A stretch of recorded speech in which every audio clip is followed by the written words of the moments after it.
Welcome back to the Shaman King anime review, part 2. This one I'm going to review episodes 21 to 34. I originally said I was going to do the 40, but I kind of figured, oh, why not just stop here? Because it seems like a good stopping point to actually do a review of these episodes. Yep. Now, you have pretty much like two arcs. One that gets wrapped up within just the first few episodes of these set of episodes. The rest is just basically, well, an arc that lasts for a good while. So I got pretty much like about close to part way through this filler stuff.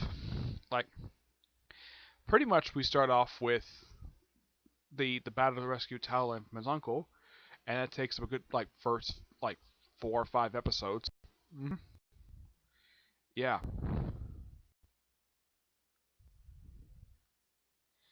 and of course, let's see. Yeah, after they rescue him, of course, his beautiful sister June, which, excuse me. Also, they do this thing where I think it was in the previous episodes where they went to where Yo, Anna, and is of course Guardian Spirit um go to his home village. Yep.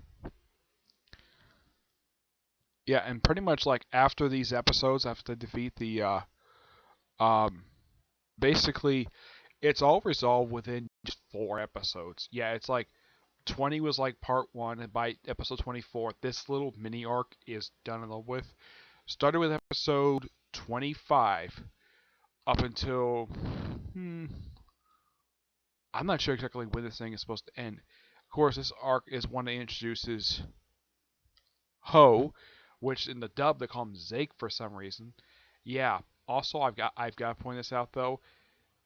It seems like the dub cast for this particular series is anybody who worked on Yu-Gi-Oh.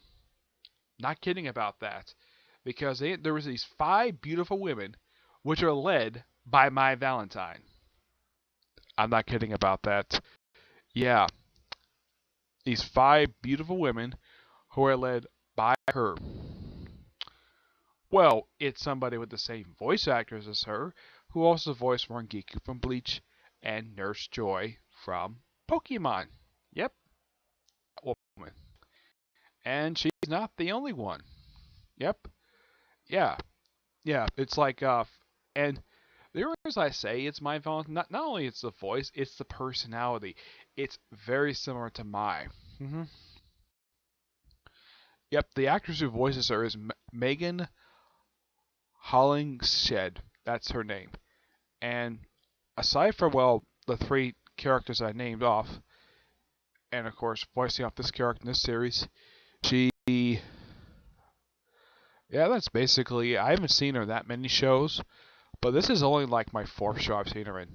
hmm Though she does do the Viz Media dub for the original in which I haven't had a chance to watch it yet. So, oh yeah, apparently she also voiced Nemu, which I'm thinking Nemu. Who was that? Oh yeah, it's Nemu is the assistant slash, let's just say, daughter of the captain of Squad 12. Yeah, the one that's Research Science Division. The little girl is voiced by Amy Planet, who basically, aside from this series, she was in Pokemon for voicing a few one-shot characters, and she was in the Viz Media dub. She was in the 4 Kids dub for One Piece voicing Miss Valentine. Of course, I didn't watch the 4 Kids dub because I heard it's not very good. You have Ellie, who she was one who appeared with Melly when they first met Yo. She, aside from this series, voiced Nami in the 4 Kids dub, Rebecca Hawkins from Yu-Gi-Oh, and that's it. Yep. As for the other members, well, there's one named Sally.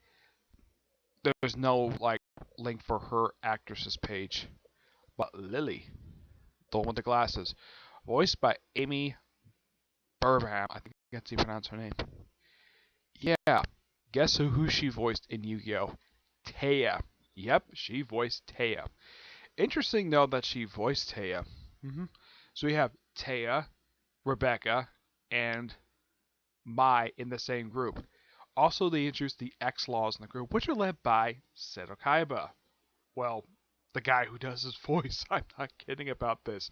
You have to look it up. They actually, because it's 4 kids. I was a little surprised to hear his voice. Like, okay, so we have the women who voiced Mai, Taya, and Rebecca, part of the Lily Five, and the male leader of the X-Laws is voiced by the guy who voiced Kaiba. Okay, this is interesting. Because one thing no one can deny when it comes to the 4 kids, when it comes to their dubbing, their voice acting is fantastic. The bad thing about them is their dumb editing practices. Though they don't pull this crap on Pokemon. I know because I watch a lot of their Pokemon. I watch a lot of Pokemon and they did not do anything for that. This one, from what I can tell, they didn't do any editing for this one. Not that I can tell, no. Of course, I haven't heard anything otherwise when it comes to this particular dub. And let's see. There's at one point where they get caught like in a storm. They spend a night with them. They seem like very nice people, despite the fact that they tried to get Yo out of the tournament for some reason. Well, they tried to at first and decided to follow him to the village, to the this particular village they're searching for. And they're simply just filler characters, but they're great characters. I like them. And they travel around in a red minivan. Not kidding. Which, okay, so apparently I've heard in the dub, and this I can tell definitely, the lady Coupe Sharona is portrayed like a French socialite, which, okay, it seems like the actress, it seems like she gave her pretty much the same personality that she gave Mai Valentine from Yu-Gi-Oh! And Rangiku from Bleach. A very stuck-up woman who always, and here's the thing, is it just me, or is he always plays beautiful women in anime? I am not kidding about this, though I've never heard her voice a boy yet. Of course, this arc did introduce one character who actually does appear in the manga. He is a play on drugs that Sherlock Holmes.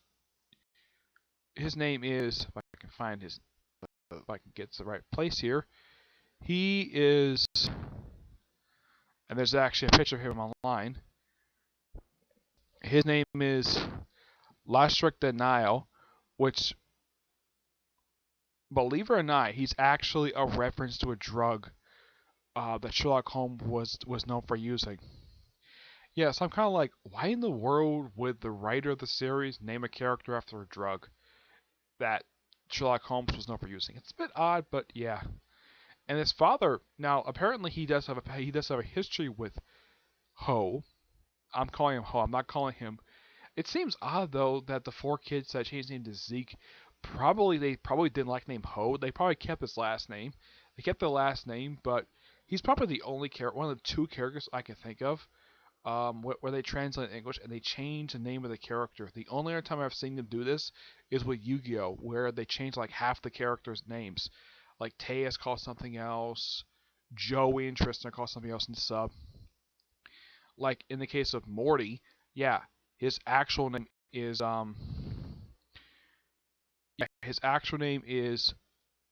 Manta.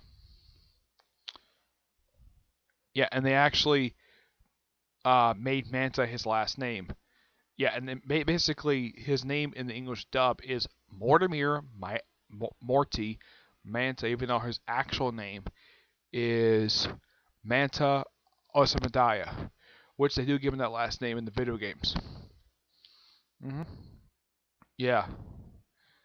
I think he's like one of 2 characters they changed his name for. The other, of course, is Ho, which they changed his name to Zeke for some reason. Probably because I think Zeke is more appropriate for naming than using Ho. Because, well, what guy would name his character Ho? Because it seems like, now I kind of get the reason for this particular change, because, and this is just my theory of why 4 kids did this, because the name Ho is a reference to a prostitute. Yes. prostitutes are also called hoes. Yes, I am not kidding about this. The way it's pronounced is ho. The name is spelt H-A-O. Despite the fact ho, it's just H-O. But because the fact, I think because it's a reference to a prostitute, that's probably the reason why 4Kids changed it to Zeke. This one makes sense. The other one does make much sense anyway. It seems like they changed him name to Morty because, well, they probably because, oh yeah, he's short, so why not? But oh yeah, and also Anna gets some good character development in these episodes where she becomes much more powerful, and she gets these like 10-20 bees and tames two guardian spirits that Ho that belonged to him that were basically him in a book. hmm Yeah, and of course, well, she brings along Morty, and while she's training to get these particular beads, she has him go shopping for souvenirs, a bunch of them. Like, okay, now I get how Morty can afford this stuff because the guy is rich, though there's no reference in the anime to bother the fact that oh yeah, Morty is rich. And in the case of Anna, well, they do reveal that she's basically from a royal family. So this is kind of the reason why they hooked up Yo and Anna. Despite the fact there's also this cute 11-year-old who's actually in love with Yo. I think she's about, they say she's 11. Now Yo, I think is supposed to be 13 at the start of the series. Um, yeah, I believe so. Yeah, I believe he's supposed to be about 13 years old at the start of the series because he kind of looks it. I say 12, 13-ish. But he is an interesting character. Um, and apparently during these filler episodes, he doesn't wear his battle suit that he goes in battle wearing. Yeah, because it's filler, so I guess it's not required for him to wear it. So he wears a different attire. Okay, very odd, but okay. Though the last episode I watched, the hot springs one, it's just well, rival Sharona steals her guardian spirit, which is basically kept in a pipe for some reason. I don't know why. And plays tricks on the rest of the characters. Like the first one is Yo, where she posted Anna. Like, here's something I don't get. Okay, did she read? Now, apparently her spirit thing that goes with her. Apparently, this thing has the ability to read minds, so that could kind of explain it. So tries on Rue, doesn't work. She doesn't do anything to him at all because he is simple-minded. Oh yeah, and apparently she decided to put on a swimsuit. Yeah, and because it's a hot spring, all the guys wore swimsuits. Despite the fact when they were at, well, Yo and Anna's house, they all basically went hot spring in the nude. Yeah, I guess because they're traveling, they have to wear shorts. Or probably because it's how the anime depicts it. Yeah, let's see. Oh yeah, when he goes against, when she tries out on Yo, she takes the form of Anna and does things that Anna cannot do, though Yo basically got a chance to do something he never would get a chance to do anyways. Boss around Anna. Because she constantly boss around him. Tao Lin never got a chance to try on him because he knew right away something was up. So he took out his weapon, scared him right away. He said, "Oh yeah, we're room service." he's like, okay, the surface here is lousy. He just runs away. It's so funny. Tries to use on Trey, but his spirit basically spooks her off. Let's see. They use it on Leicester last, where he basically when they take form of X-Law. But yeah, I've got a chance to see the greatest desires. hmm But it was a good it was a pretty funny episode. It seems like oh yeah, there's even some other filler stuff like saving a forest, helping some ghosts in a ghost town. Yeah, excuse me. It's not like this is an arc per se. It's a bunch of standalone episodes that are loosely connected to each other, and it's just the five characters wandering about for a while. And of course, Lightner gets getting annoyed by all the side stuff that they have to do. And they have 1 month to find this village, and it takes them a good long time to do it. I think it takes them like almost around episode 50 before they finally find it, but I'll find that out when I get up to it. Alright? So, That's all I gotta say about these episodes. They're actually pretty good. Nothing bad about them, but just pure fun episode. Well, the first four are part of an actual arc. For episodes 25, 34, it's just basically a bunch of loosely connected standalone episodes. Yeah, that's really it.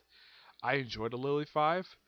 I kind of wish these characters in the mangas, these just five gorgeous women just there, just have pure fun. hmm Yep.